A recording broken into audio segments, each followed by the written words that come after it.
మీరెందుకు సార్ ఇలాంటి స్టాండ్ తీసుకున్నారు? లేదు ఇప్పుడు రవి కోసం ఎవరు కూడా ముందరికి రాలేదు. నేను వచ్చాను. నేను వచ్చిన తర్వాత నాకు సానుభూతి వచ్చేసింది. చాలా నిన్న నుంచే చూస్తున్నాను మీమ్స్, సార్ మీ గుండె ధైర్యంకి మేము గుడి కడతామంటున్నారు.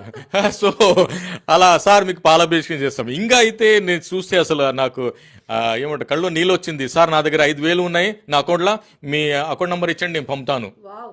అసలు తెలుసా? ఏంటిది? ఇంకా సార్ తెలంగాణ ఆంధ్రాలో 10 కోట్ల మంది ఉన్నారు సార్, మేము 1 రూపీ మీకు ఇచ్చేసి 10 కోట్లు ఇస్తామంటున్నారు. ఆయన మాకు దేవుడు, మా దేవుడు రవికి మీరు బయట తీయండి వకీల్ సాబ్, మీకు ఏమిటో పాద అభిమానులు చేస్తామని చెప్తాను. అంతే. ఎంత అసలు నేను కోడికత్తి కేసు వాదించాను, గుల్కరై కేసు వాదించాను, కానీ దాంట్లో అంతా నాకు ఎవ్వరు సోషల్ మీడియాలో అయింది అస్సలు లేదు. కానీ ఈ కేసులో మాత్రం చాలా సపోర్ట్ వచ్చేసింది. అసలు I'm thanks to the all iBomma Ravi fans. నేను కూడా మీకు ఫ్యాన్. నేను సార్ ఒక్క మాట